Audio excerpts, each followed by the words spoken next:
Committee Room 21. Sound.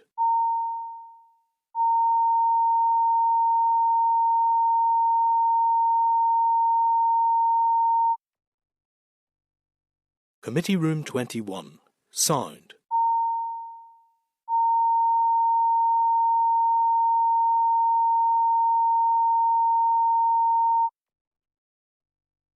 Committee Room 21. Sound.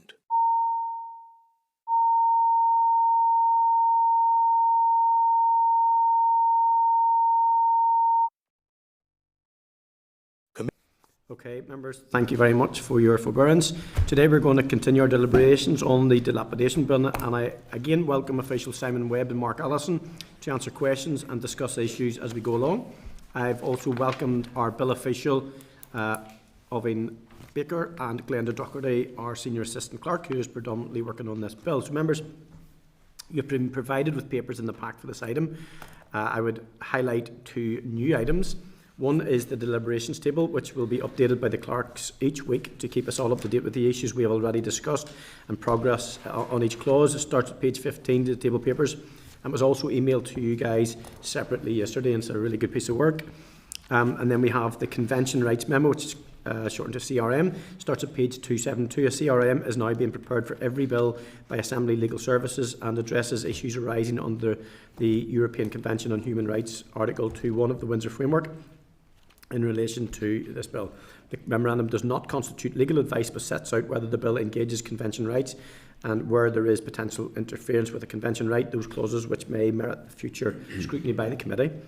And then other related papers, just to draw them to your attention very briefly. The bill is introduced starting at page 291, the explanatory and financial memorandum starting at page 319, draft statutory guidance and defective premises draft guidance starting at page 331, the LLP delegated powers legal advice starts at page 381, Clerk's Memo, Deliberations Overview, starting at page 395, issues raised in evidence by each clause, starting at page 402. Summary of responses and other written evidence, starting at page 441. The informal survey results, starting at page 516. Informal citizen space survey results, 520. The raised bill research paper starts at page 528. Hansard of the raised briefing starts at page 589, and the Youth Assembly report on the bill starts at page 598. So members, thank you for your patience. Are we not in agreement to proceed to deliberations? Yeah, okay, excellent. Okay, members. Before we get into the clauses, I would just highlight that the Convention Rights Memorandum notes that the following convention rights are engaged in this bill. Part 1, Article 6 is right to a fair trial. Part 1, Article 8, right to respect for private and family life. And Part 2, Article 1, protection of property.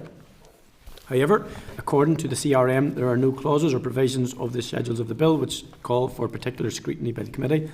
We might decide to seek minor elucidation from the Department on how several provisions will operate in practice, but none raise particular concerns as regards to compatibility with the Convention at this stage.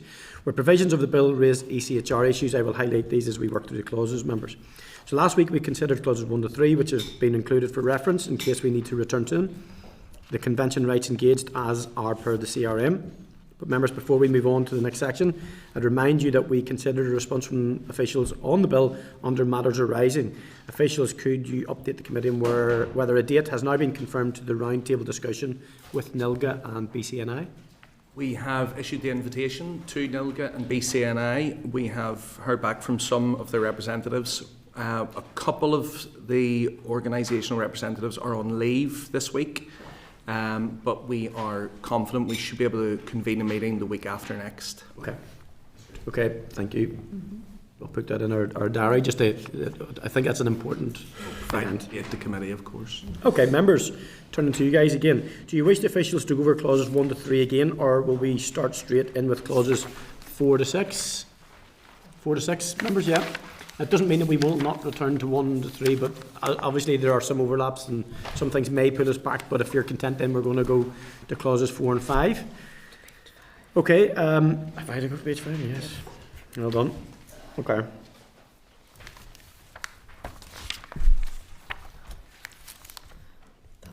Yeah, I'm just one of which. Yeah. 3 stuff in case we need to.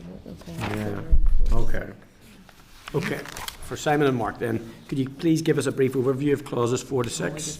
And for members, this is the serious detriment to local immunity, covering dilapidation notices, appeals and breaches, and then we will go through the clauses individually. Thank you. Thanks, Chair. Clauses 4 to 6 are concerned with dilapidation notices. Currently, all district councils have broadly similar powers under Article 66 of the Pollution Control and Local Government Northern Ireland Order 1978. But Article 66 does not contain a power to demolish in the most extreme cases. However, there are powers to take down contained in the Belfast Improvement Acts and the Londonderry Corporation Act, and these have been replicated in Clause 4 and made available to all councils, so that we're not diluting any powers that are currently available to Belfast and the Derry Strabane councils.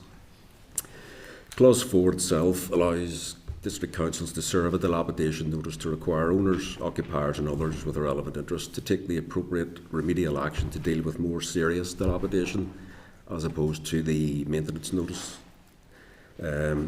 We have made it very clear in the draft guidance that demolition should be a last resort, and the council should be aware of the possibility of owners initiating court proceedings for deprivation of property. Clause 5 is the appeal provision. It provides for appeals to the Magistrates' Court against the notice. It stipulates the grounds for appeal and provides the 28-day time frame from the date the notice becomes live. There are also the further provisions on the appeals in Clause 22. Clause 6 deals with the breach of the notice, which is where the person fails to comply with the notice or any conditions specified in the notice. The council may apply to the Magistrates' Court for an order compelling the person to take the steps specified in the notice. Clause 6 also allows councils to take the necessary remedial action itself if there is non-compliance with the notice or the court order. The clause then sets out the offence and penalty provisions for breach of the notice, or where whole of the building or the part of the building is demolished without the council's permission. The current penalty in the 1978 order is a summary fine of £2,500, but the bill will allow for the statutory maximum on conviction in the Magistrates' Court of £5,000, with a higher fine or up to 2 years imprisonment on indictment. Significant. Okay, members. So members, in relation to clauses 4 to 6, stakeholder submissions demonstrated that the opinion on these clauses was evenly split, with no apparent majority for or against the clauses. The comments included in relation to clause 4, where we heard that the definition of serious detriment should be supported by categorised lists of examples of serious detrimental conditions. And I need to remind, I'm just going to remind members that the departmental guidance states that it is difficult to be prescriptive on the issue of whether the condition of a building or other land is one or the other, and it will be up to councils to use their judgment. We've also heard that consideration should be given by councils to repurpose, restore old buildings rather than issuing a dilapidation notice, with councils being required to provide documented explanation as to why restoration would not be practical. We've heard from Youth Assembly members who saw the potential for community and economic benefit if the bill were implemented, and agreed that councils should have the option to acquire and restore properties. Clause 4, paragraph 5, suggested amendment by HED and UAH at DFC. Section 85 of the Planning Act Northern Ireland 2011, which requires listed building consent for alterations or demolitions, does not strictly relate to condition. It also relates to architectural or historic character. That's quite an important piece, actually. The bill needs to be more explicit in relation to condition, to include that nothing in this section exempts an interested person from the obligation to comply with any other statutory provision relating to the condition of the building, or from statutory heritage controls related to listed buildings, conservation areas and scheduled monuments. And I'm going to advise members that the rights engaged in this are A1P1, the right to peaceful enjoyment of possessions. So I'm going to suggest that the committee may wish to consider whether these controls on the use of property are proportionate and strike a fair balance between the general interests of the community and the private interests of the interested person. The right to appeal the notice to a court provides assurance in this regard. Okay, members, going to just move to questions if that's okay. So I'm going to open up if that's okay. So question 1, does the department accept that the amendment proposed by HED and UAH is needed? And if not, why not? Thank you, Chair. Certainly, as you'll be aware from the drafting of the bill, there is a requirement in certain situations to consult with DFC or with relevant staff within the council when it comes to heritage-type buildings. The department would like to look in more detail at what is suggested by HED, and we have actually engaged closely with them over the development of the bill. Mark, is there anything you want to add on that? Was it clause 4.5? It's given the obligation to comply with any other statutory provision. Would that be? Is that enough to? I would say there's little things that would ring bells with me, which is regard to the. Is the department confident that every building that should be listed of historic significance, of architectural significance, is on a register, for instance? So obviously not to. So if an assessment for dilapidation or loss of amenity comes up, so that water isn't muddied, that someone can't throw necessarily something in that something should be or is, what would be the test then to determine whether something is of significance or not? Because we don't want to lose evidently architecturally significant buildings. We don't want to lose buildings of historic interest and so on. So, but in terms of that process, that it's simplified for councils, I suppose. Does the suggestion that's been put forward help, or is it the reliance on legislation that exists in other places, I suppose, and then every council to apply it in a linear manner as well?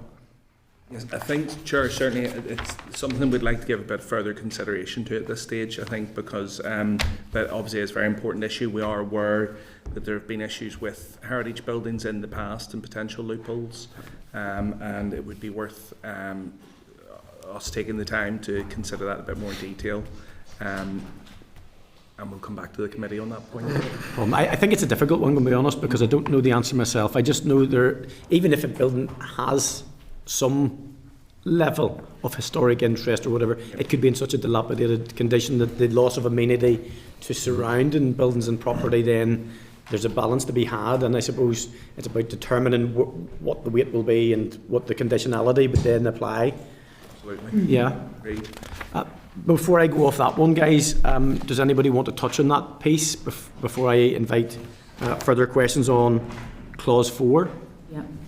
Sure, yes. If I may, and I think you've just covered essentially what I wanted to ask, but Manus from HED was in with us a number of months ago. Are you actually aware of the suggested amendment or potential you could, I suppose, add it in as an extra clause? We have worked with Manus directly on this over the many years, actually, going way back, and then much more recently. Clause 17 includes the consultation with planning department, and that's really at the nub of this. So I think, obviously with the definition there of a heritage site within the bill itself. But as far as a potential amendment goes, I would definitely like to give that more thought and to consult with Manus on that. Yeah, and I think that'll be useful, because I know there is, I suppose, that loophole, as the Chair said, just in relation to listed or buildings of heritage, and what the definition of the word condition in those circumstances means under the Planning Act. But no, that would be very, very useful for us. Thank you, Chair. Yeah, certainly. Okay, members. So specifically now, we're dealing with clause 4 in its more general sense. Members, have you any comments or questions on clause 4? Before we do, yes. UK, Declan? Yes. Yeah. Yep, Daniel. Just a number of questions. Robbie slightly touched on it, but I'm not clear on the answer. How is seriously detrimental to amenity objectively defined to prevent inconsistent or arbitrary enforcement between councils? Sorry, could you repeat that? Sorry. How is seriously detrimental to amenity objectively defined to prevent inconsistent or arbitrary enforcement between councils? Okay, so within the guidance, obviously we refer to the term seriously detrimental. I appreciate this is an issue the committee has raised around terms like detrimental, seriously detrimental, amenity itself. And page 10 of the draft guidance covers the issue of detriment versus serious detriment. They're not defined in the bill itself because it's difficult to be prescriptive on the issue. But as is the case for determining whether amenity in a council's district is what is considered amenity, what might be considered detrimental in one area might be considered seriously detrimental in another, depending on the individual circumstances, the surrounding area, the scope of the powers and tackling the problem. And so the idea is currently drafted in the guidance is that councils will need to determine the condition of the site. But in terms of consistency across councils, the issue on that would be, and I think this has come up previously, would be that the department currently isn't seeking to legislate to enforce consistency, but obviously would encourage councils to cooperate on the issue of consistency. And we would expect there would be a degree of self-regulation in the sense that if works are carried out in one council in a particular area and not in another, in a neighbouring part of the community, then ratepayers can raise that obviously with their elected representatives, and it would be for the council to determine the priority that would be applied to that obviously. But I do think the issues of detriment and serious detriment we will return to in our engagement with NILGA and BCNI at our meeting later this month.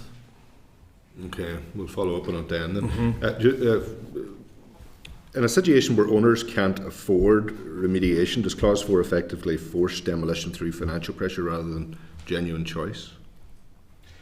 No, it wouldn't be the case that the financial means wouldn't necessarily lead to an order to demolish. That would not be a factor that would be considered to be in play. It would be whether the council officials, having assessed the property, felt what was the most appropriate course of action as regards the state of the building and its impact on amenity. Our experience from our understanding of experience across the water is a lot of the cases that are being dealt with would be low-level cases. So in the majority, or in many cases, councils are going to be dealing with low-level amenity under clauses 1 to 3. The more serious cases will be fewer and far between, especially over time as maintenance notices are issued and dilapidation is nipped in the bud. But the ability to pay would not be a consideration that we would expect councils to factor into that equation. You know, the levels of deprivation fluctuate from constituency to constituency, from town to town, councillor to councillor. So I just don't see how there's going to be any equality when it comes to enforcing this or consistency. Because Derry and Strabane, as an example, has higher levels of deprivation. Oma Fermanagh the same, compared to other parts of the north. So I would have concerns about that and the means of which people have to remedy the problem without facing the worst possible consequences. Obviously each case would need to be looked at on a case-by-case basis, and the council would have a more detailed knowledge of the situation on the ground and the exposure to its ratepayers if it pursued a particular property or course of action. So it would be a case of determining the likelihood of cost recovery, obviously, if they wish to intervene in a case. For example, the other options available, the council could, if it wished, step in, undertake the work itself and put a charge on the property. Alternatively, it could place a charge on the property saying that such works need to be carried out, so that when a property is sold on at a future date, that charge would be carried with it, and the future buyer would be aware of the requirement to carry out works to tackle the amenity issue. Just a slight question as well. Is there a potential hiding place for companies that have properties in their name compared to the ordinary citizen in our community? You know, you can bust a company and that's it.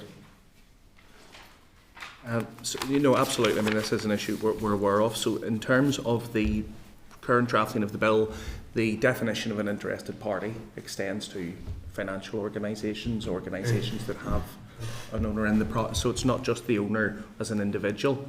Now, on the particular issue of a trust or company, notices may be served on trusts or companies due to the wide definition of an interested party. And of course, the provision of robust and effective means of cost recovery are essential to ensure that the appropriate person or organisation in this case pays the cost of remediation, as opposed to ultimately the council. And that would be key to minimising the cost to ratepayers, the public purse, and also from preventing property owners from letting, companies letting a property descend into a dilapidated state. So I think we're on a similar page, but if a number of derelict buildings in a town centre is under the ownership of a company, and a notice is issued to that company due to the state of the buildings, what is stopping the director of the company from transitioning the buildings from one company into another? Does the notice follow, is the question? Well, the notice, I'd have to check in terms of how that would work exactly. All they do is just move the problem. Legally, yes, but the notice is served on the property, and for example, under the Interpretation Act, you can serve a notice even if you don't know the individual person or company involved. But you can affix the notice to the property, and that counts as potentially having served it. So that in that respect, there's still the option to for the council to initiate proceedings and ultimately proceed to do works if it feels that's the course of action it wishes to adopt. Is there anything you need to add there, Mark? No. Can I just, it's an interesting point actually, think of another example where a building or property is owned by a series of trustees, and very often trustees, those lists aren't updated, and then trustees pass on.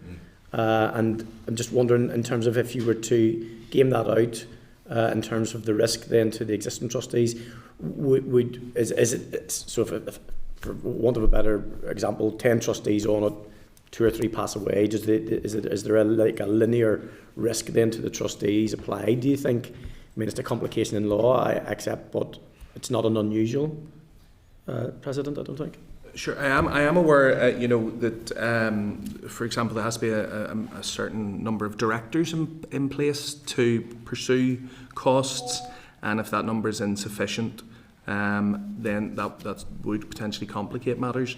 The council, before initiating proceedings, will want to make itself aware as best as possible of the number of trustees or directors involved in the company if it can ascertain that information early on.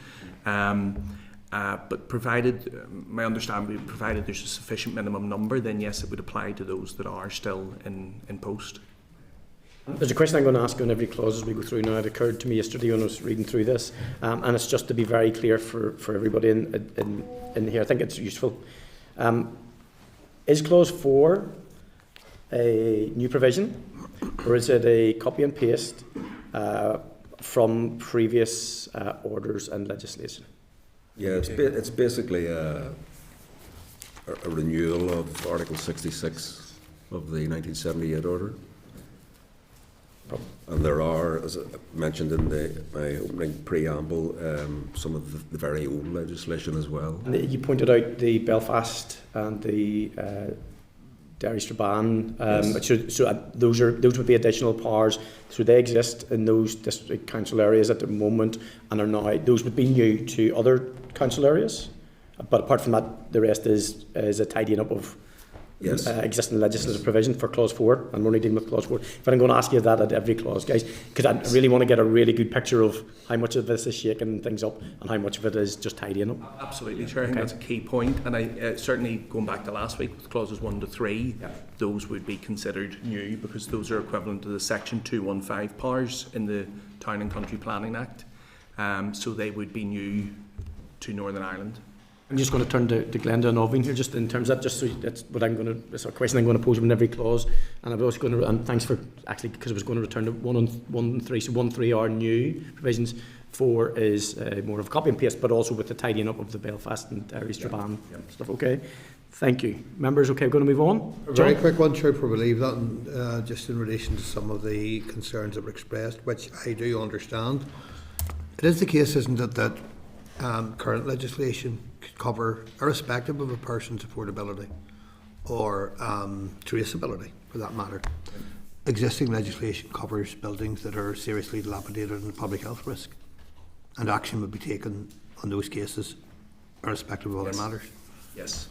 Talking particularly about dangerous premises, yes. Yeah. So that the precedent is already there. Absolutely. And these buildings where they're attracting antisocial behaviour and all sorts of other activity, they are presenting a serious health and safety risk quite often to neighbours. And I'm not negating the concerns over affordability. I'm pointing out that there could be examples where a person owns a number of companies, and that the company that owns the individual property may not be financially stable at a point in time, but another company owned by the same people could be very solvent indeed. Yeah. You know. Yeah, good point. Okay, so this way I was asked about hiding places. Have you any declarations of interest to make? All right. Okay, moving on. In relation to clause 5, members. Sorry, are we finished on clause 4, members, just before the... Yep. Okay, thank you. And guys, we can return to it if anything else pops up. In relation to clause 5, we have heard that it's been suggested that if the appealer can demonstrate that works have been paid for or organised, that there is a reasonable explanation as to why further works have been delayed, and then the notice should not apply. It's a test of reasonableness, I suppose. And then youth assembly members highlighted it might be reasonable to grant exemptions or flexibility within the enforcement process. They recognise that not all cases of dilapidation are straightforward and that environmental or practical considerations may justify an alternative approach. My first question then is if there was any comments on the proposals that you've heard regarding if works have been paid for or planned and how robust that system might look like. So certainly, firstly, maybe addressing the issue of the exemptions. The bill generally, when it comes to these issues of maintenance notices and dilapidation notices, provides for a degree of pre-notice engagement with property owners and occupiers, etc., those with an interest in a property. So the council can use a common sense approach. It can engage early before it initiates official action and proceedings, so that it can take into account the factors on the ground unique to each case. And as I said earlier, it is very much a matter of looking at each case on a case-by-case basis. So in that respect, there is scope for the councils already to, within the guidance and within the bill, to factor in those other issues, those broader issues that it feels might be relevant, and indeed, as I said, the likelihood of cost recovery, for example. So it is, it's a discretionary power and it's flexible for the councils in that respect. As regards costs, where I think, Chair, was it that work had already been carried out and that the costs had already Either I think this isn't this maybe the argument of work's already carried out, and then the argument between whether it was sufficient or not, but it's also the promise of works, I think, is the main thrust of this. If something has been agreed in principle, and I think some of the discussions around this, I suppose, are the reality of trying to get a tradesperson on the ground or someone who's competent, someone who's ready to do the work, or availability of materials and all of that. That common sense sort of. Absolutely. So I mean the draft guidance carries example letters of notices and stuff, but there is very much a scope for the councils to determine the timescales involved and to factor in if there's good faith, if there's engagement by the property owner or occupier with the council, then they can very much incorporate all that with it. So if there is a promise of works but there's a delay beyond the individual's control, then that is certainly something the council can accommodate. There's a very visual one you can understand at the moment, where when we had the high winds, which seem to be coming with greater regularity, if you were a roofer or a handy person, you could have found yourself Very busy. Very busy. And then obviously there were projects which were in train which possibly had to wait. So there is the element of common sense. And before I move on and I bring in other questions, I'm going to ask you on clause 5. Is there anything in clause 5 that is a new provision, or is it a tidying up of existing powers?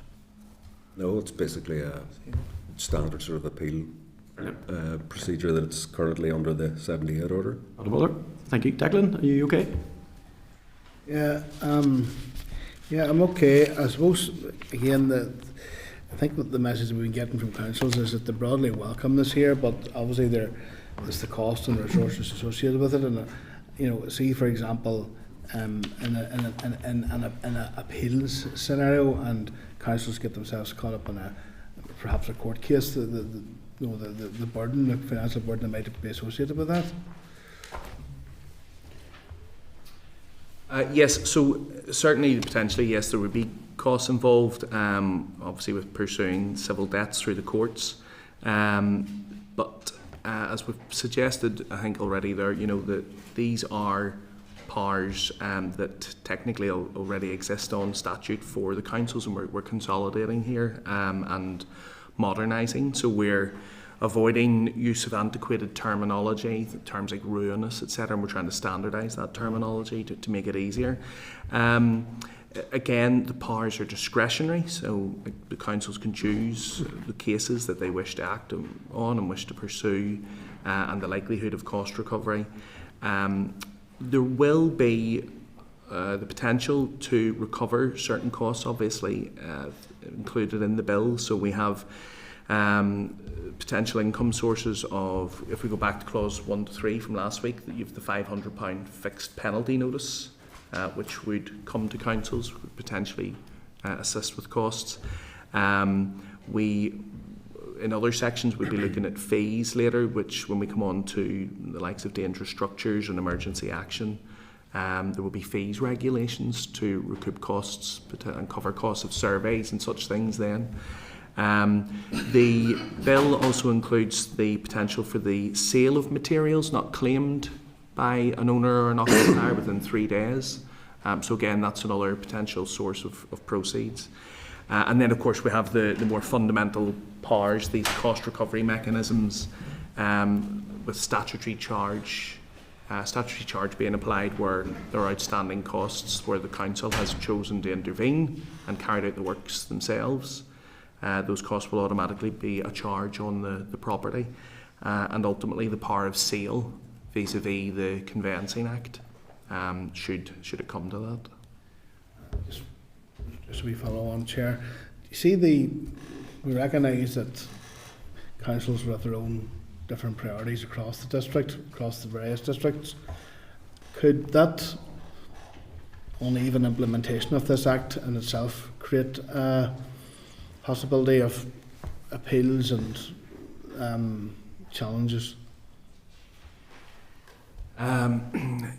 Certainly, yes. I take the point that you may have differing implementation between councils. A lot of these cases, again, there will be a low-level maintenance and will be relatively low cost and low admin involved.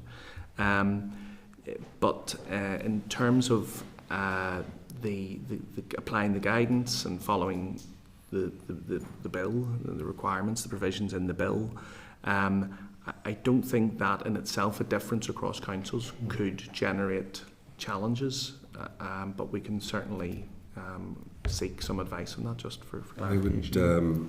We did see some figures a while back from, I think it might have been from Belfast, in relation to compliance, and there is a high compliance rate for the current system.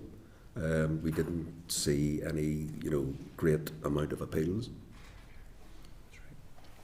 Yeah. Good enough, Declan? Good. Yep. Okay. Daniel? Just before we go on to questions, Chair, just to follow on something Declan has raised, you'd said they're relatively low cost. And probably on a general view that may be the case, but in rural constituencies such as the one I represent, and Declan represents, and Tom, we have a number of very large old mill buildings that are derelict.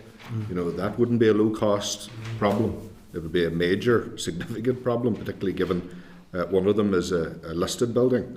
So, and it's in a state of limbo, by the way, because the owner has died, it's lying in probate, if you like. Yep. So, I'm not sure saying that the cost to be low is going to be a consistent thing. There's potential for it to be quite costly. No, of course, you're absolutely right. Certain cases will be more costly than others, but they are likely to be fewer in number. But what I would say in relation to rural areas specifically is the fact that a property is dilapidated or in a state of disrepair in itself would not be sufficient for the council to act.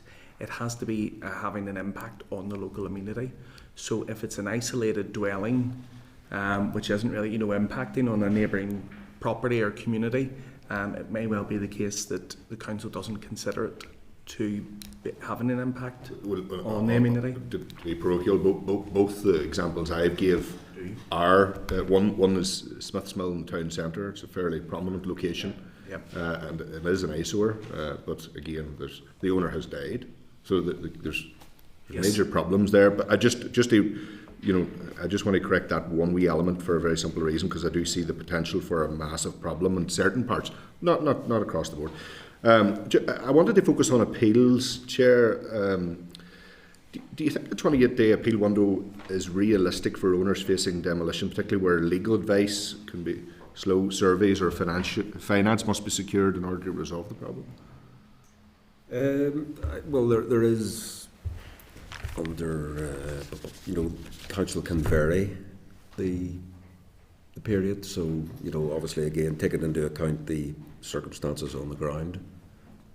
Some councils will take a harder line on it than others, probably. Yes. The other, in terms of the appeal grounds, they seem to be narrowly defined. Does this risk denying any meaningful challenge where councils act disproportionately, but within technical wording? No, I mean, I think obviously we're using terms here like seriously detrimental when it comes to the grounds for appeal, and that is, as I've said to committee, something we're going to look at with NILGA. But that would be very much a real case where if the council has acted on a property and it was not in a seriously detrimental state, but it's used these powers under these clauses, then that is a genuine ground for appeal, and I think it would be quite likely to prompt an appeal from a property owner.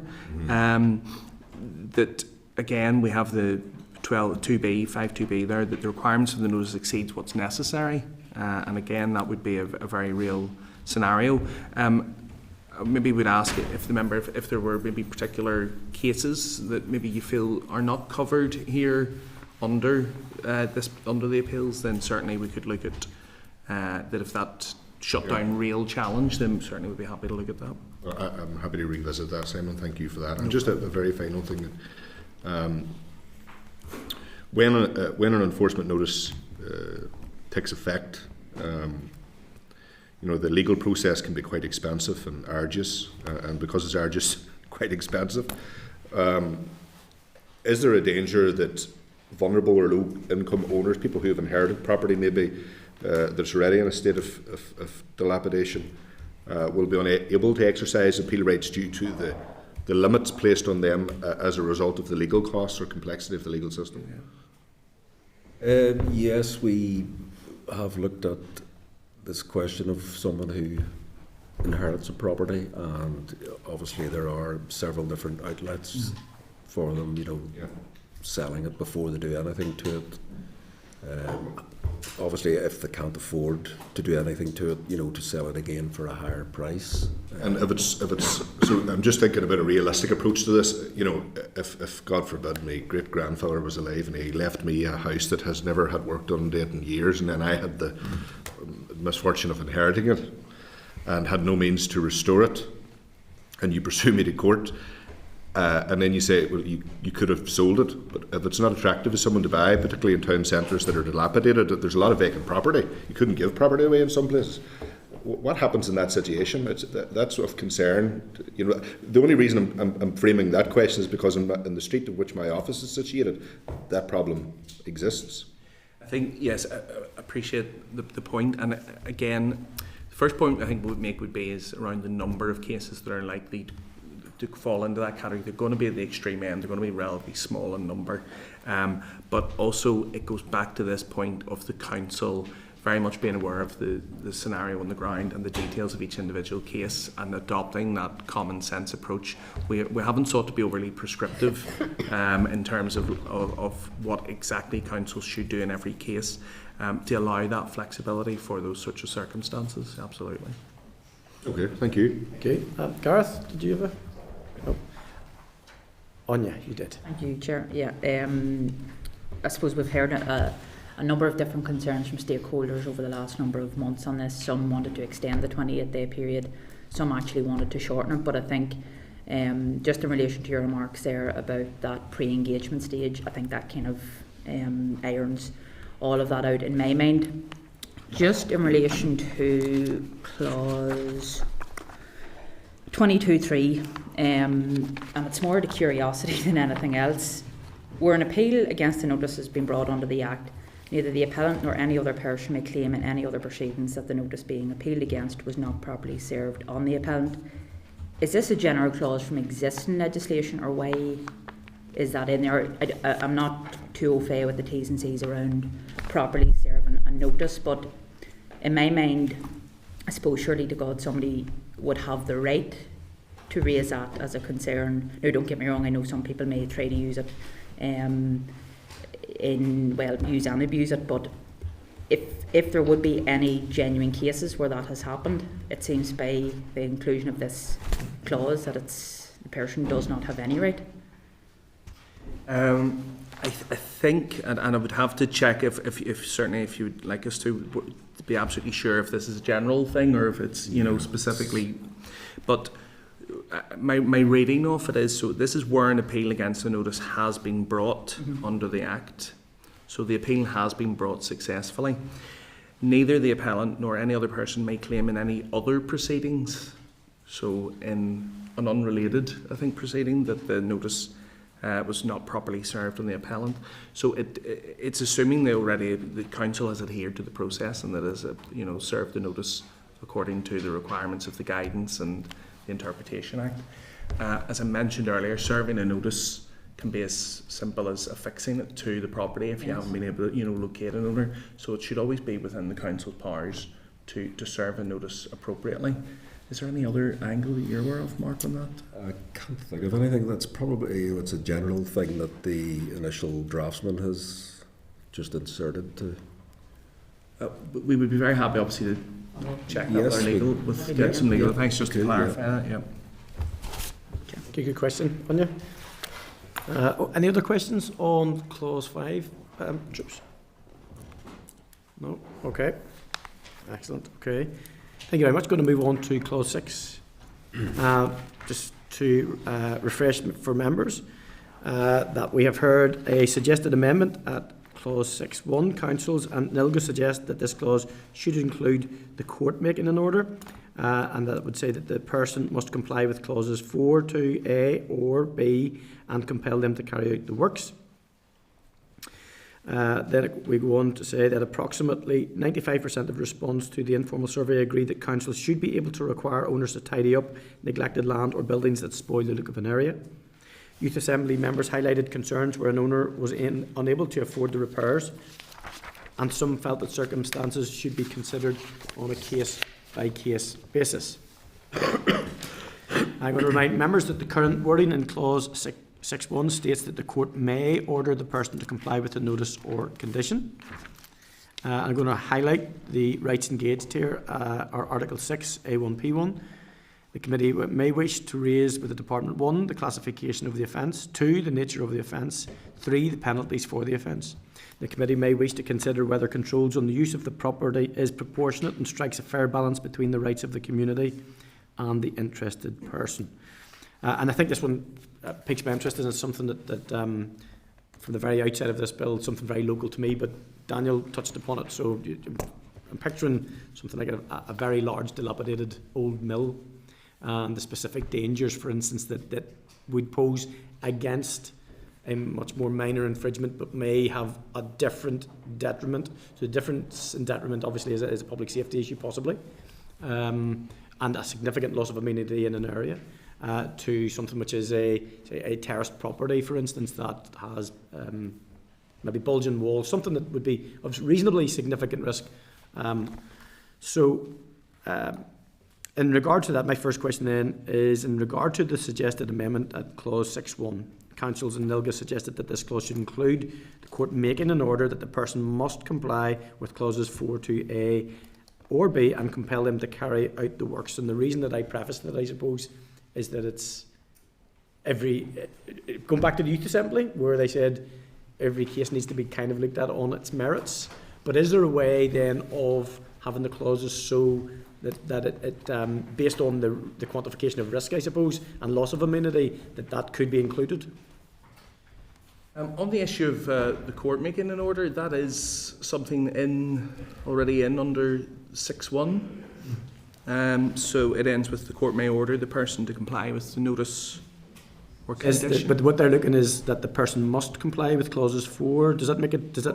They're saying that the person must comply with clauses 4, 2a and b, and compel them to carry out the works.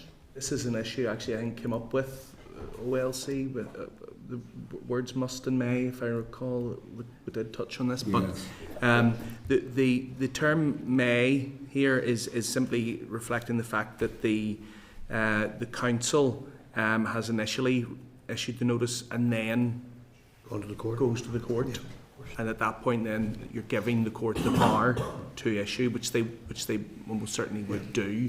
It's not the absence of must here that would undermine the power in any way, if that helps. Yes, I appreciate the point, and we will just confirm that, but I don't think there's the issue there that maybe people are maybe perceiving from the use of the word may rather than must. In terms of the, as you know, case-by-case assessment, yes, very much the case that is how the department would envisage councils would implement this, that it would be looking at case-by-case scenarios. And sorry, Chair, what was the second point with the Youth Assembly?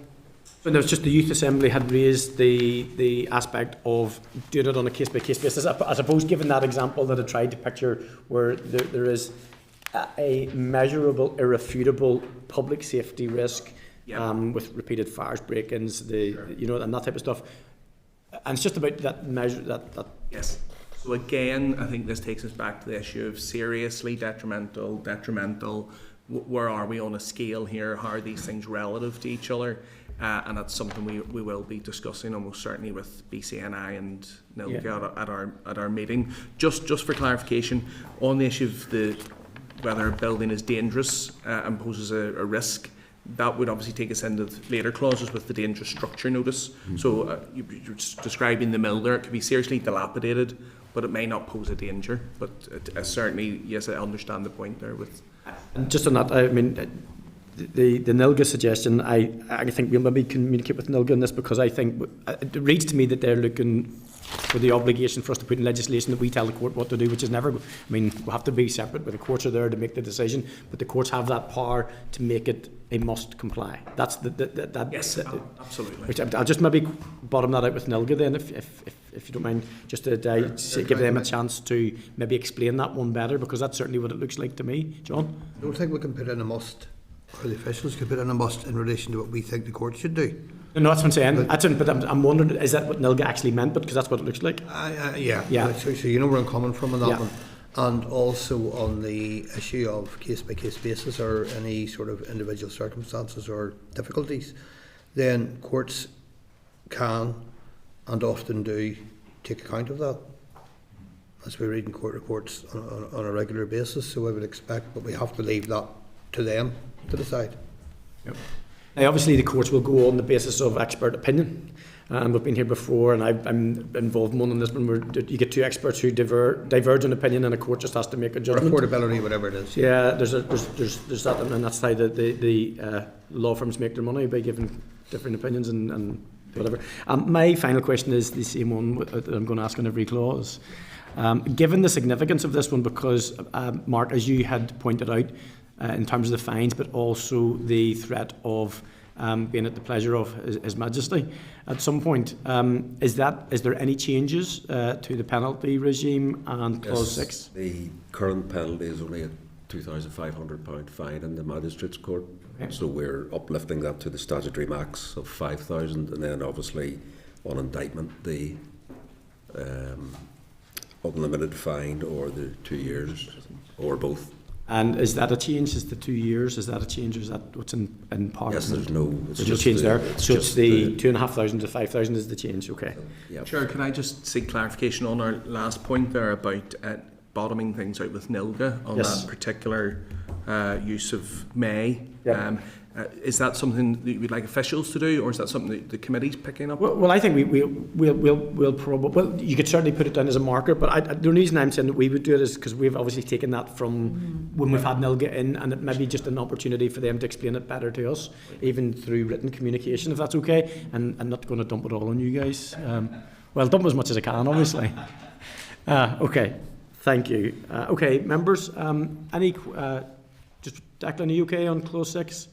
Yeah, well, see in terms of the cost recovery, the proposed fines. Like, I know this was retail NI had raised about being sufficient disincentive. Do you feel that what you're talking about is sufficient disincentive for building owners or? Well, certainly the department's position would be yes, that we would consider these. The fact that we've included the potential, for conviction on indictment of up to 2 years in prison and an unlimited fine. On it, remember, these are issues of dilapidation. We're not into the issue of dangerous structures just yet, but again, those seem quite a strong incentive to act, and there is no option to discharge liability by way of a fixed penalty notice under dilapidation, as there would be with the lower level maintenance notice. Okay, Daniel? Yeah, I just we'd be concerned about the imprisonment risk, and I know it's wide open, but when these things exist, there's always the potential. Would a better response not be to repossess the building as opposed to a criminal, conviction or imprisonment? I'm just working out what the. Yep. It seems to be at the complete extreme end, Yes, and it would certainly be obviously a very, case of last resort. It's not something the councils would jump to, and. You could end up in a court with a summary conviction, and you're going to pay the maximum fine of 5,000. I would imagine the number of cases falling under 6.5b would be very, very small indeed. And yes, there is a balance obviously to be struck here between providing enough of an incentive and going overboard. We obviously have consulted with the Courts and Tribunal Service on this, and they were content with the bill. It also adds, the justice system is buckling, and it also adds a significant level of pressure there. Dilapidation is an issue. Again, we're talking about the most extreme elements of this, but it's just something, I would have thought there could have been a better response to. Certainly, obviously you mentioned repossession, and we did mention earlier the power of sale, which is in there, but it is as a means of cost recovery as opposed to a sanction as such. So it's the nature of it. So you could potentially, I suppose, have both in play, but for different reasons. Well, I think in an extreme circumstance, and we're talking, there'd probably be a very small number, if any. But I would have thought a more proportionate response would have potentially been, as opposed to the criminal element of it, because the problem still potentially will exist, is maybe a repossession element where the council take charge of the property, sell it, and then ultimately whatever is gained from that could potentially replenish funds in the local council. Certainly, when we look back at the maintenance notice for the lower level dilapidation, you can discharge your liability for conviction through the fixed penalty notice, but we haven't included an option to do that here. So the issues of not legally complying and the issues of carrying out the work and recovering the costs are somewhat a twin track, if you like. But certainly, yes, I'll take a note of that observation. Thank you. Yeah, no, that's good. Thank you. Okay, members, any further questions on that clause? No? Okay, members, thank you very much. That concludes for today deliberations on clauses 4, 5 and 6. Just want to confirm if any further information is needed from the department other than that has been recorded. And I'd like to advise that further discussion can obviously take place on these next week, and we'll be coming back to each clause as they do overlap a little bit. Members content? Clark, do you need anything confirmed or anything? Okay. Okay, thank you. Okay, members, we shall move on. We're going to ask if you wouldn't mind giving us a brief overview of clauses 7 to 9, which are the dangerous structures, notices, appeals and breaches. Okay. Clauses 7 to 9. These clauses consolidate, amend and enhance the current powers available to councils to deal with dangerous buildings and structures under a range of existing legislation. That would include the Belfast Improvement Acts of 1845 and 1878, the Town Improvement Clauses Act of 1847, which applies to all councils apart from Belfast and Derry Strabane, and the Londonderry Corporation Act of 1918, which just applies to Derry Strabane. And the additional powers that have been encapsulated are principally contained within Section 77 and 78 of the 1984 Building Act, which applies to England and Wales. Clauses 7 to 9 therefore capture the essence of the existing provisions and those replicated in the Building Act, i.e. with no significant loss of enforcement powers. Clause 7 itself allows councils to serve a dangerous structure notice to require owners, occupiers and others with a relevant interest to take appropriate remedial action, including demolition, where a council considers that a building is in a dangerous condition or is used to carry such loads as to be dangerous, unless it wants to act under Clause 10, the emergency action. We have made it very clear in the guidance that demolition should be a last resort, and councils should be aware again of the possibility of owners initiating court proceedings for deprivation of property. In a case where a council considers that danger has arisen from overloading, the notice may also restrict the use of the building until the council is satisfied that the necessary remedial work has been carried out. Clause 7 also gives the council a power to charge a fee for exercising its powers under the clause, and the fees will be specified in regulations to be made at a later stage. Clause 8 is the appeal provision and provides for, again, appeals to a magistrate's court against the notice, stipulating the grounds for appeal, which are similar to previous appeal provisions. But because of the nature of that it's a dangerous building, that the appeal time frame is 14 days.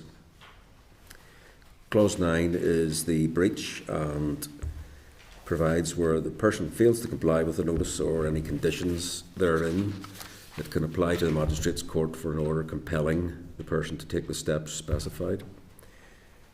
Clause 9 also allows councils to take the necessary remedial action for non-compliance with the notice or the court order.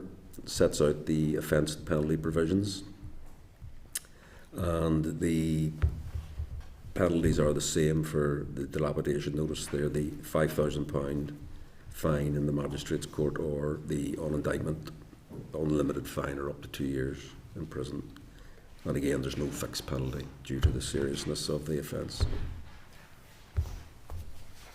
Okay, thank you very much. Quite a bit to read in here, guys. There was significant interest in these clauses. So in relation to Clause 7, we heard that Property Mark have highlighted that consideration should be given to an amendment to include adjacent buildings or places and that have become dangerous because of the state of another building.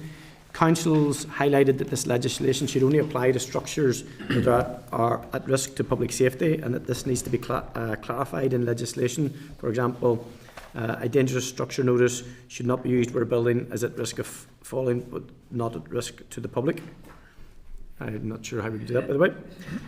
Council would welcome clarification on whether clauses 7 to 9 are intended to also protect persons unlawfully accessing a building or structure, for example, trespassers or young people. There is a concern over the repeal of some pieces of legislation used frequently and successfully by Belfast City Council's Building Control Service, which allows them to act on dangerous structures where the owner cannot be found. I think this is found in the 1878 Belfast Improvement Act, Part 4, and the Belfast Corporation Act 1911, Section 76. Council state that this action is crucial but appears absent from the proposed bill. It also suggested that dangerous structures assessment should be conducted by building control officers as opposed to planners. Clause 7, Part 2, Lanai suggested that the must should be replaced with a may to give councils discretion.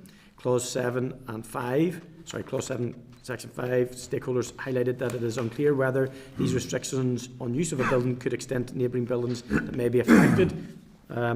Approximately 96% of respondents to the informal survey commented that it was important that dangerous structures on safe buildings are dealt with quickly. Youth Assembly members consistently identified safety as one of their biggest concerns in relation to neglected sites and linked them to antisocial behaviour. Need to advise members to note that our rights engaged here would be Article 6, A1P1. The committee may wish to consider whether the controls on the use of property are proportionate and strike a fair balance between the general interests of the community and the private interests of the interested person, such as the time frames given to comply. And given that we're talking about dangerous structures here, it's hard to see how that wouldn't, or how it would impact on that. But anyway, question 7, there are quite a few issues that have been raised in relation to Clause 7. I'm going to start by asking about the concerns expressed by the councils regarding the repeal of pieces of legislation, whether they have been repealed or not, and also just to add to that, is there a table? I've asked about this. This has just occurred to me in reading this actually. So I've asked, obviously, are these provisions copy overs? Are they new provisions? But also, is there a table of repeal legislation too, to ensure that the legal process on the other side of this doesn't get muddied by the people using and trying to work off old legislation that no longer applies? Okay. Yes, there's. Well, obviously the repeals are in Schedule 2, but we do have a table for our own use where we set out the current powers and the current powers that are going to be repealed, what the new powers are, just to ensure that there's nothing falls between two stools.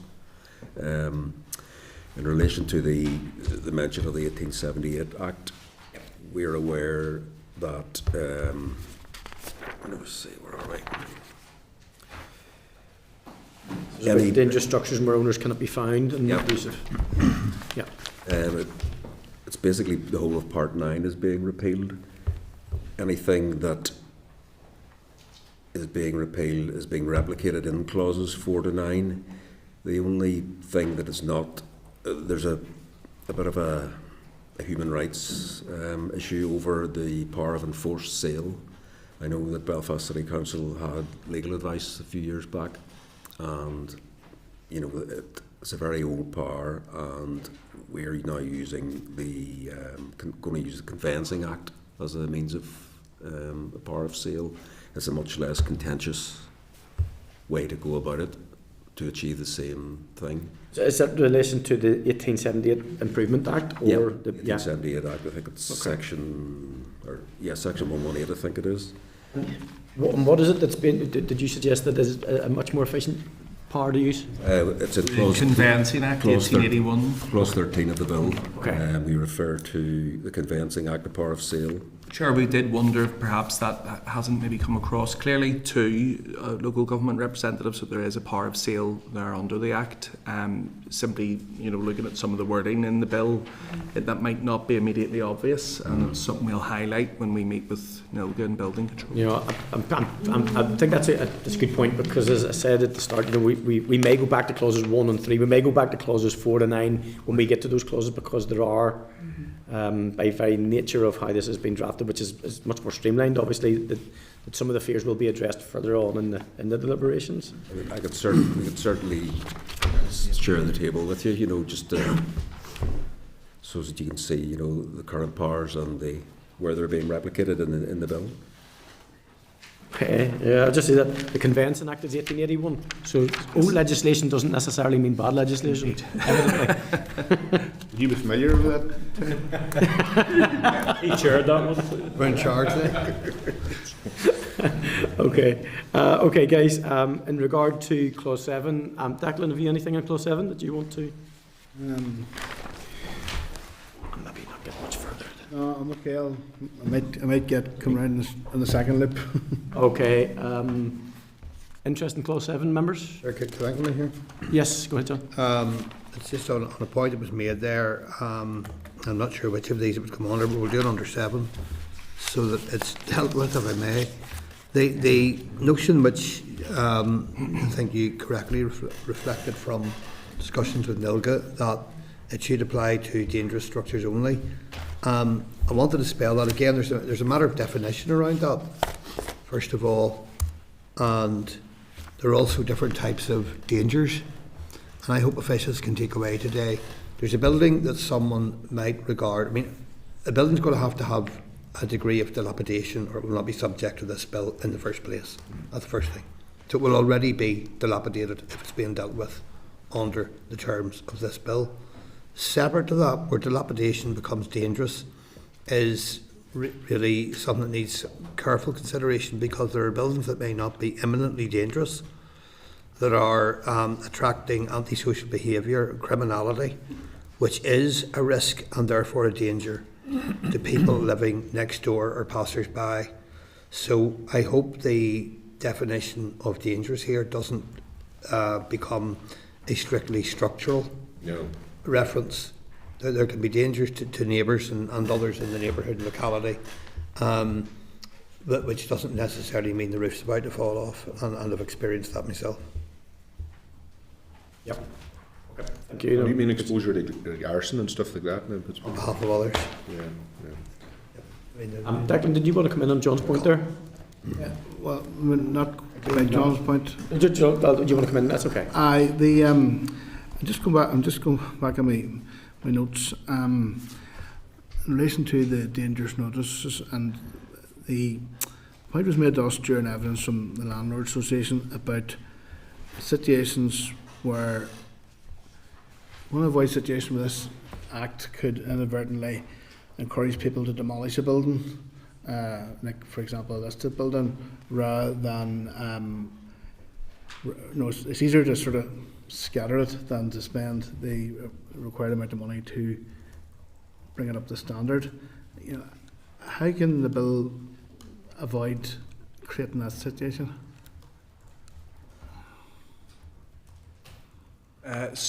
Just maybe in terms of the, if I could maybe just address the first point just quickly that was raised, that in the guidance, if I could just mention, Chair, that in the guidance under dangerous structures, it says the words dangerous or danger are not defined in the legislation, but a dictionary definition of danger is the possibility of something happening that will injure, harm or kill somebody, or damage or destroy something. So there is that quite a broad sort of understanding in the draft statutory guidance. Sorry, could I just ask the member to repeat the second point there? The issue was. Yeah, I think the issue raised was that you know, situations where a building owner is served notice to bring a building up till appropriate standard, but you know, maybe the cost, or they want to pay the cost, so it's easier to just scatter the building. You know, it could be a listed building, for example. How can this legislation avoid effectively encouraging or incentivising demolition? Yeah, well, obviously we in 7.3 that the person can demolish the building if it so feels, but obviously for a listed building there's going to be a lot of red tape to go through. You know, it's not just going to be a simple matter of demolishing it. You know, obviously there'll be planning implications and, you know, listed building consents and all that type of stuff. Mm-hmm. Clause 17, of course, includes the consultation with planning department, so there is a requirement there within the bill to consult the relevant planning department within the council, or indeed with DFC in the case of historic monuments. Yeah. Yeah, I think you could have a situation where, if it's allowed to happen, you could have one department actively working against another with competing policies that don't ultimately serve a purpose that it's intended to serve, which I feel would be a problem in terms of HED can be quite dramatic, for want of a better word, if many's are running with them, and you know, they don't always see sense. Marlborough House, a case in point. So that's something to be concerned about. One other issue would raise is generally in my own area, there's a town on a steep hill, and we had an issue with the building, and an unintended consequence of that was problems for the building beside it, because it wasn't a hill, and it sort of removed a bit of structural integrity from the next door property. And I'm just wondering, in those situations, you know, how do we deal with that when you're suddenly maybe looking at two properties, and the person has maintained a very adequate frontage or facade on their building, but yet a deterioration in the next door property creates issues for them, and are they suddenly then under the cosh in terms of this rule? Certainly, I mean, if we're talking under these clauses that both buildings have become dangerous, even if one is as a result of the other initially being dangerous, then the council would have the option to serve a notice on both properties. But I think it would then be down to a case, you know, between the two parties involved to determine through their own legal action where the responsibility lies between them and who should ultimately carry the cost between them. But the council could pursue the two individually, and then the two parties would need to you know, take legal action. If one party felt the other was actually responsible, they would have to pursue their own private action. Daniel? Yes. Nothing? This one? Well, I could, but no, You'll see it. Even yourself? Even us? Just quickly from my point of view, and I have it wrote down in the bill from some of the previous stakeholders, and I don't actually know why I have it wrote down, but I'm going to ask you. Clause 7.7, the council may charge an interested person fee. What is that fee for? Is that for physically serving the notice? Is it for any remedial works the council may have to carry out? We have like a template of a set of fees. That's council in London, borough in London. It's basically anything to do with, it could be the court action, surveyors' fees. There's a big long list. We hope to actually share that set of regulations when we meet NILGA, so that, you know, they can have a look and see, so that we're sort of ahead of the game when we come to do our own regulations. And just in terms of those regulations, because I know there's certain pieces of legislation on a separate committee, we recently scrutinised the bill, and we're in the unfortunate position where the regulations are actually going to come after the bill. But in this case, will we get to see those regs before? Yes, we would hope to be. Obviously, we'd have to consult, but we'll have already shared them with NILGA, etc. So whenever we come to consult, it'll just hopefully be a rubber stamping exercise, and then we can get them up via the SL1 and, you know, run along in parallel with what we're doing on the bill. Okay. Just by way of example, Mark touched on a few there, but fees could cover things such as surveys, even the cost of serving the notice itself, monitoring, inspections, obtaining the court order, court attendance and inspections. So, you know, it could be quite wide in terms of what the fees might apply to. Okay, and there's no, I suppose, would there be an upper tier to some of those fees when you're producing the regulations, and I'm assuming that you're including all of those areas, you know, survey fees, all of that. Will there be kind of set fees suggested in the regs? So I suppose what I'm trying to get at. Well, certainly they can, you know, take it from the fees, the London fees, that, you know, but we'll be led by them. You know, they may think that that's not sufficient, you know, so there's some degree of flexibility. Yeah, I mean, there. We're not going to be saying X pounds, because we would have no way of, you know, quantifying that. Yeah. Okay. And you also can't control the market of the works that people, the fees that people may charge too. But it's an interesting point that people wouldn't be able to game that either, because it'd be a small pool of people that would be qualified, I would imagine, to perform certain functions. But it's cost recovery basically in terms of the fees. The fees are set out, which I think I'm just getting to that. Okay, members, we're going to try and do clause 8 and 9, but I do have for this session going to stop hard at 20 to 1 because the room will be used at 1:10 and I have other items that I need to clear out. So we'll move on to Clause 8 if members are content. Yep. Okay, members. In terms of Clause 8, we have heard that councils highlighted that they believe it to be unfair on councils in regards to Clause 8, as a building only has to appear to be dangerous, but on appeal the council need to justify that. And then Clause 8, Section 38 was highlighted by Lanny that 14 days is too short for an appeal to deal with a dangerous structure. I can see some merit in that, I suppose.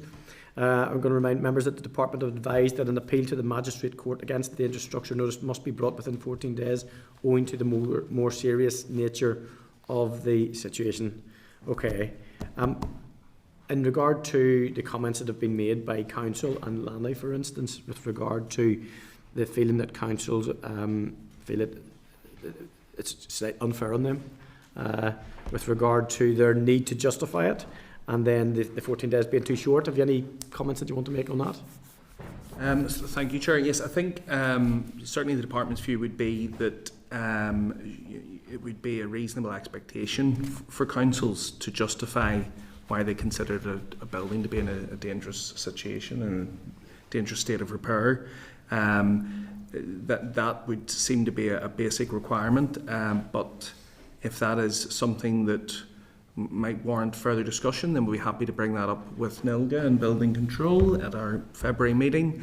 And on the issue of the length of the appeal period, yes, we have obviously consulted with OLC on that, and that was considered by the Department to be an adequate amount of time, given, as you said, the more serious nature of this potential offence.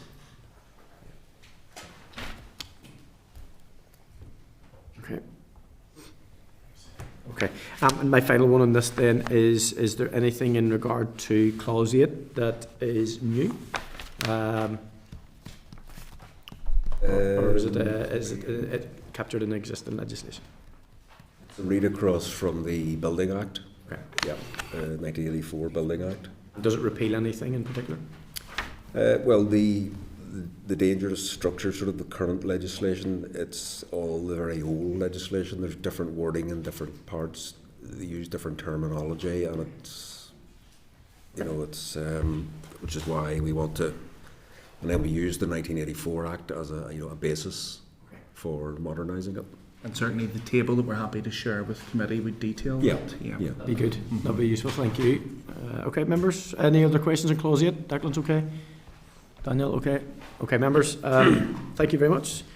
In relation to Clause 9, we have heard at Clause 9, Section 5, it was suggested that the current fines are too lenient. I'm going to advise members that the Department advised that under Article 5 of the Fines and Penalties, Northern Ireland Order 1984, the statutory maximum fine payable in a magistrate's court is £5,000. On summary conviction, the maximum fine payable may be the same, but there is the opportunity for higher fine on indictment as determined by the court. I imagine the opportunity to stay at His Majesty's pleasure is also there, non-payment of fine. So obviously this would engage some rights. Article 6 in particular, the committee may wish to consider whether the controls on the use of the property in the clause is proportionate and strikes a fair balance between the rights of the community and the interested person. In regard to this one, I actually don't have any specific questions. Members, any questions on Clause 9, which is the breach of the dangerous structures notice, and the fines as set out? Okay, are we content? Yep. Okay, members. Okay, going to bring Clauses 7 to 9 to conclusion. Is there any other further information that would be required from the Department in regard to those clauses? And further deliberations and consultation and discussions can take place next week. Okay. Thank you so much. Thank you. That'll do us today. Gentlemen, thank you very much for your attendance. And next week we'll start off in Clause 10. Okay. Oh, next week. Thank you very much. Yes. No bother. Thank you. Okay, members then, agenda item 11 is the departmental written briefing, the fourth carbon budget consultation, summary of responses. So members, I refer you to the pack starting at page 618 to the briefing paper detailing the responses to the consultation that will be used to inform the draft regulations to set the fourth carbon budget covering the period 2038 to 2042. The summary report of the consultation responses start at page 623. Following analysis of the responses, the department will provide further detail on the proposed policy content of the draft regulations, which will be led under the draft affirmative procedure. Members, as you are aware, the Climate Change Act Northern Ireland 2022 commits Northern Ireland to a target of net zero emissions by 2050. This requires DAERA to set the maximum total amount of permitted greenhouse gases emissions in Northern Ireland over an associated 5-yearly period known as the carbon budgets. The aim is that NI remains on a trajectory to meet the interim 2030-2040 emissions reduction targets, and from the fourth carbon budget period onwards, carbon budgets must be set 12 years in advance of the 5-year period commencing. The consultation, which sought views in the UK Climate Change Committee CCC advice to Northern Ireland, published on the 19th of March 2025, had 87 responses, of which 59 represented an organisation and 28 were personal responses. Overall, 66% of all respondents strongly agreed or agreed to the proposal to align to the CCC advice. Of the 59 responses from the organisation, 80% indicated that they agreed or strongly agreed with setting the carbon budget in line with the CCC advice. The Climate Change Act 2008 extends to Great Britain and Northern Ireland and requires that 5-yearly carbon budgets are set by regulation. The 5-yearly carbon budget periods set under the 2008 Act align in timeframes to the carbon budget set under the Climate Change Act Northern Ireland 2022, with the UK's 7th carbon budget period also covering 2038-2042 period.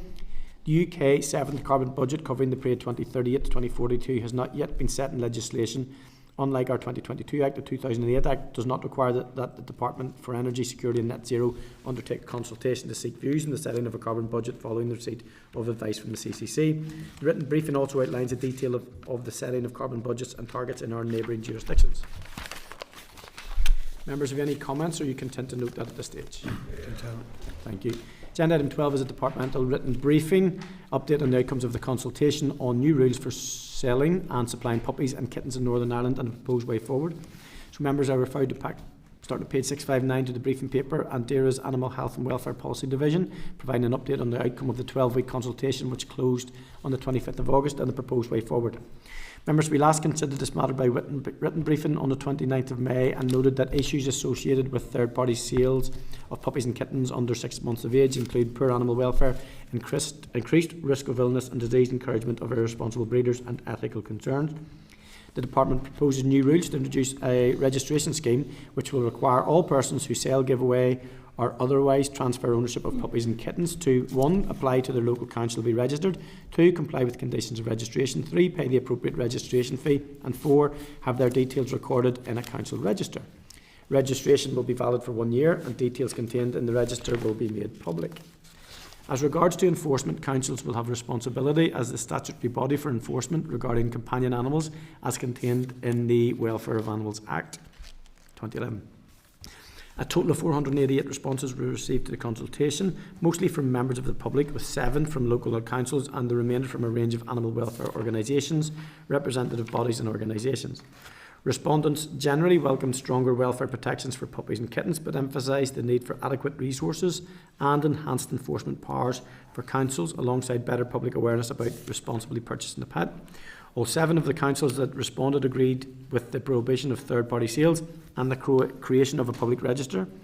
2 councils supported the registration of sellers and suppliers of puppies, while none supported registration for kittens, citing enforcement limitations due to the free-roaming nature of cats.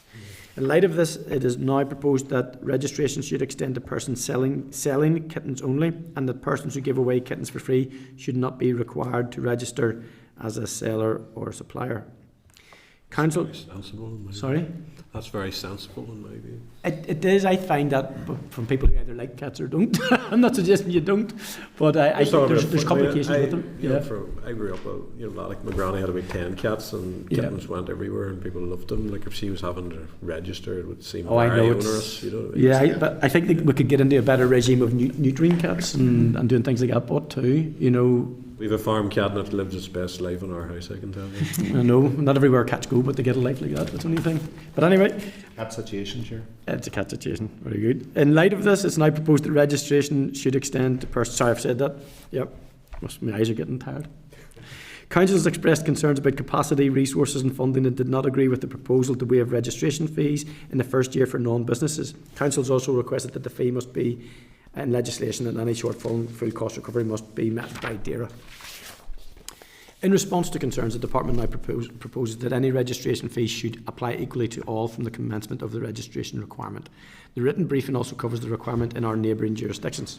So members, the Department intends to publish the responses and draft regulations under the Welfare of Animals Act 2011 by draft affirmative resolution, so we get a chance to debate this. Have you any comments or content to note? Content to note, Chair, just at this stage, and I know it's been a reoccurring thread through any correspondence we've received from local councils. Again, they reiterate the financial pressures that additional regulations are placing on them, particularly in terms of animal welfare, and they do raise a number of concerns here around even the IT systems.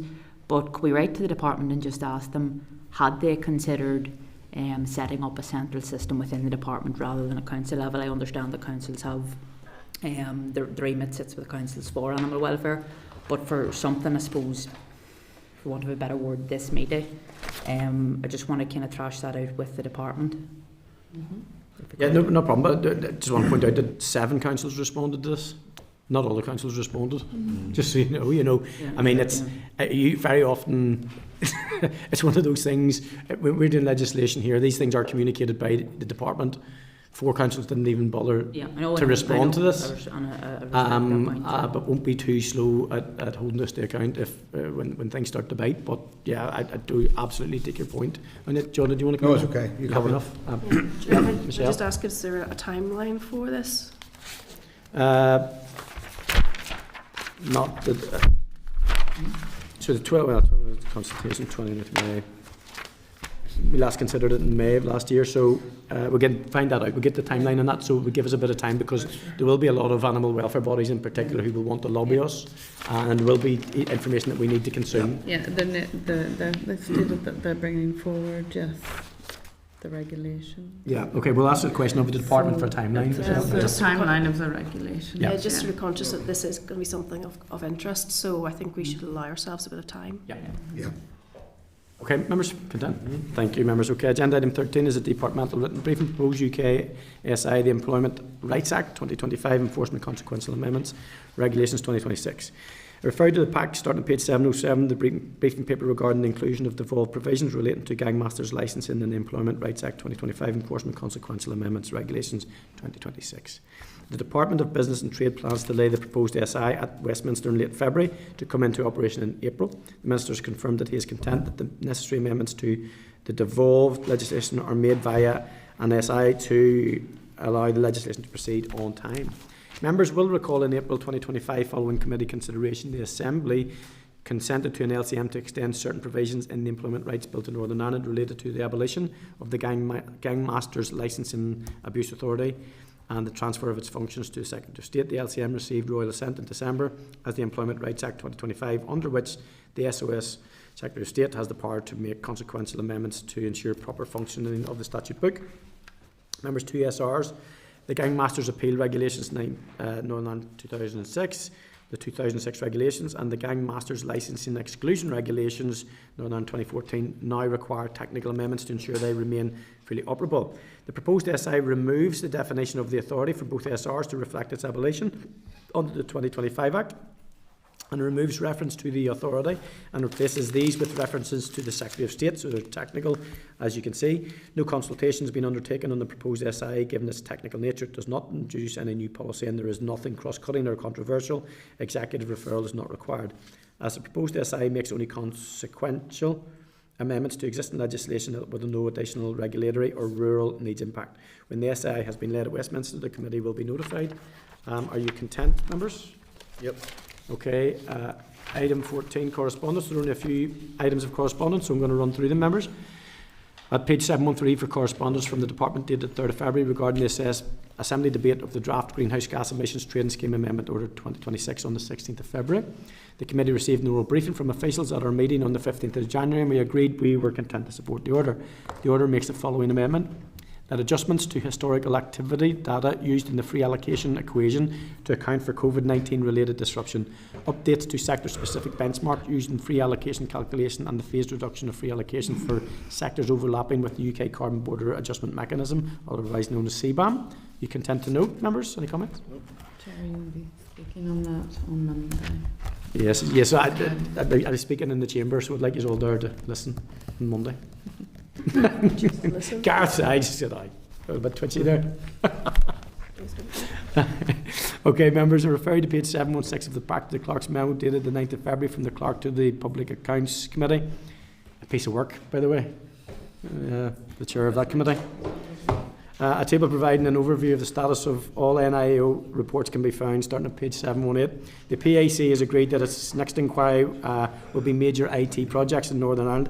It also requests to be notified of any planned work by committees that could potentially overlap with its inquiry programmes to avoid the duplication of committee work. You could learn a lot from that, Chair. I don't know. I'll be tuning in this afternoon to make sure the chair's on his toes anyway. Members may note that 2 reports in connection to DAERA review of the waste management in Northern Ireland, waste crime in Northern Ireland are being retained pending inquiry, and note that the chair of PIC did register an interest in that earlier, which was good. Have you any comments you content to note, members? Yeah. Okay.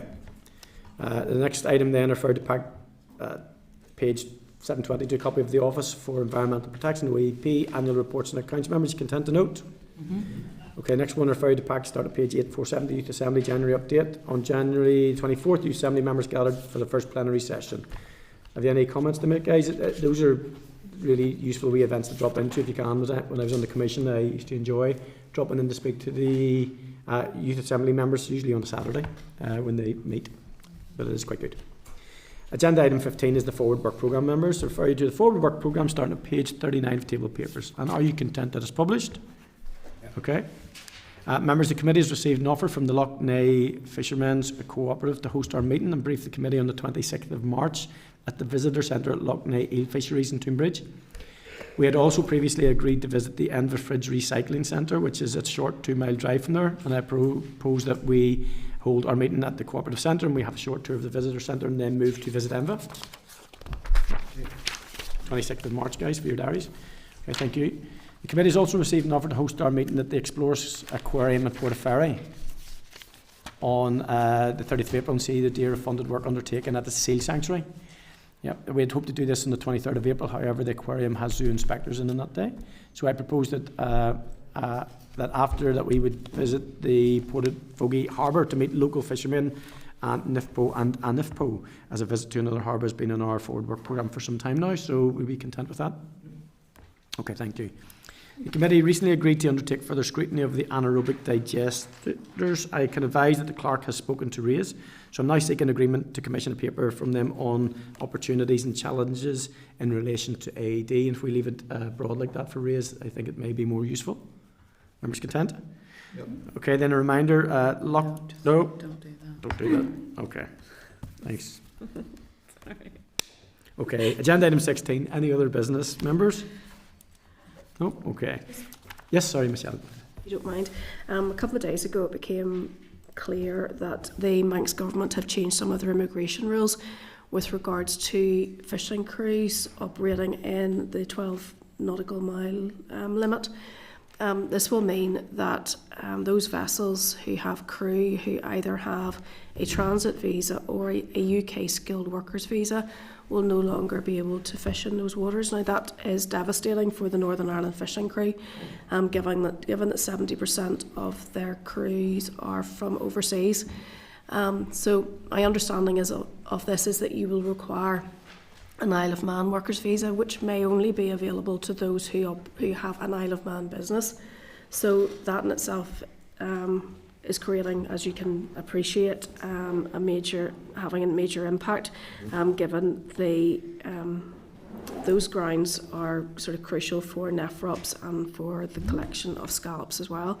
I've contacted the Minister and I've also contacted the Manx Government, but I think it would be useful for this committee to maybe do the same if that was possible. Absolutely. There is a matter of urgency in relation to this because of the impact that it's going to have on our crews. It'd also be keen that we engage NIFPO and NIFPO in that in regard to communications with them. Is there anybody else that would be? We need to. I think we need. Yeah. I think our minister needs to urgently have a meeting with Manx Government. There may be something that we maybe need to look around again with the Home Office around crews and work visas. Yeah, it's been something that we've been raised a couple of times, but obviously when it bites, it's biting now. Well, this has come out of the blue with no communication or consultation with the crew, so or I suppose primarily with the skippers. Okay, we will do that. Clark, are you happy with? Thomas, you have your hand up there. Did you have an item of business for any other business, or are you just waving? Just one item on any other business I want to bring to the attention of the committee, and that is quite a serious environmental issue at Bons Glen Road, Killaloe, Londonderry. Now, that's just on the edge of the West Tyrone constituency, but there is quite a bit of concern about it. There's been correspondence with Council and with the Department on, but Bons Glen Environmental Group will be coming forward in written form to the committee to inform them of what's going on there, and may well be looking some support from committee to try and take this forward. So it's just to make committee aware of this particular issue. Thomas, that's brilliant. Just for clarity, the ability to understand the names and spelling of those roads and stuff that you were saying there is a bit difficult. Can you email the committee clerk and myself just to make sure we've got the right area? And it's nothing to do with your accent, by the way. It's literally, I think it's the technology, okay? Our audio. It's not that West Tyrone brogue. It's nothing to do with that. I'll send an email through to the clerk. Brilliant. Okay. I've got two heavyweights in the room. They're probably going to knock me out outside this meeting now for having a go at you. But I think it's the technology. Thank you very much for that, Thomas, and we'll definitely do that. Members, are you content then? The place and time of the next meeting is February the 19th, 10 a.m. in room 21. Yep. Okay, members, thank you. Committee room 21. Sound.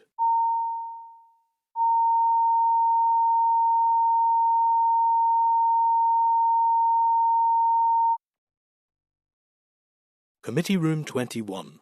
Sound.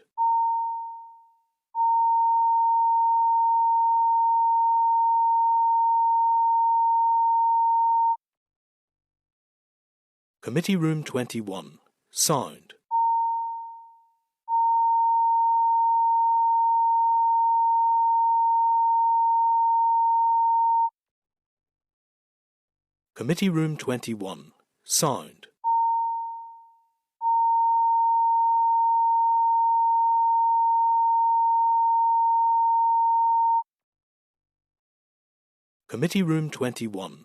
Sound.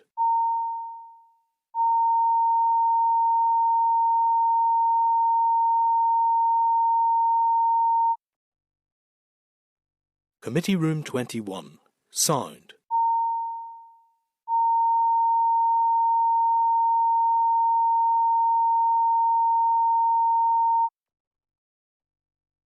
Committee room 21. Sound.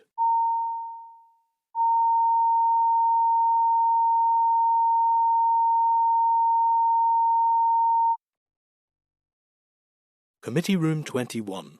Sound.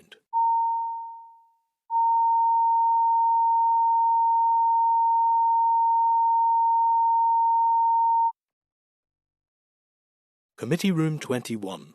Sound. Committee room 21. Sound. Committee room 21. Sound.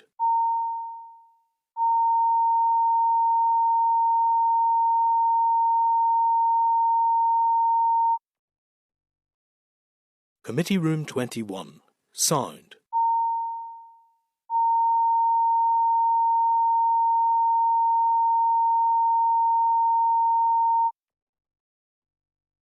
Committee room 21. Sound.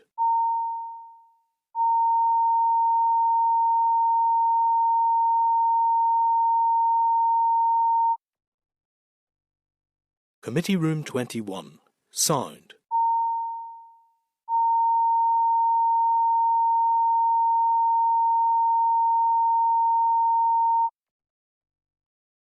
Committee Room 21. Sound.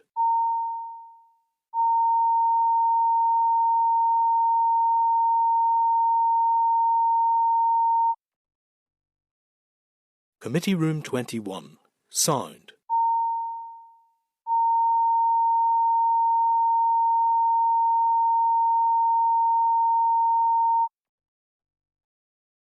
Committee Room 21.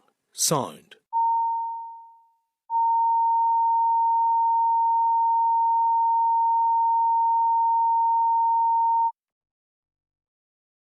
Committee Room 21. Sound.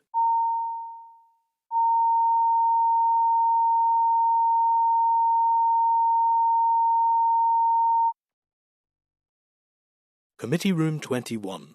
Sound.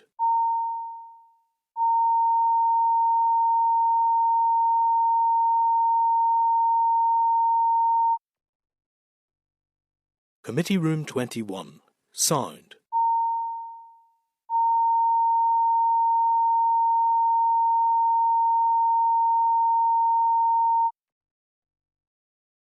Committee Room 21. Sound.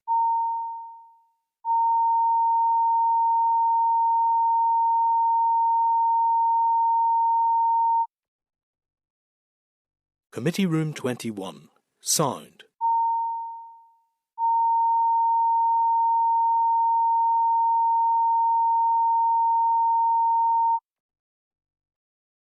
Committee Room 21. Sound.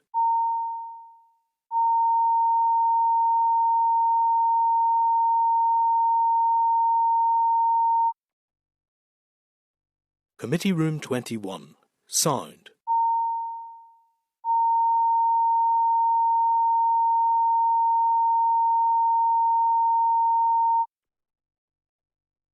Committee Room 21. Sound.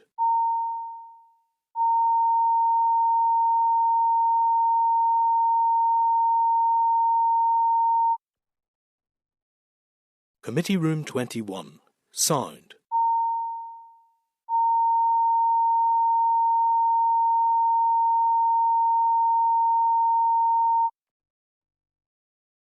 Committee Room 21. Sound.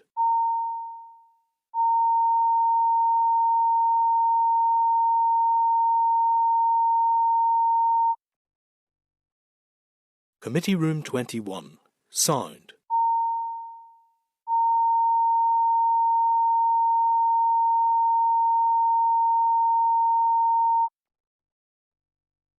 Committee Room 21. Sound.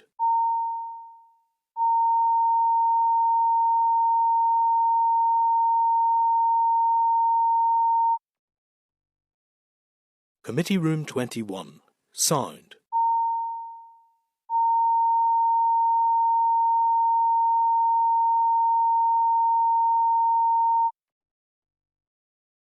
Committee Room 21. Sound.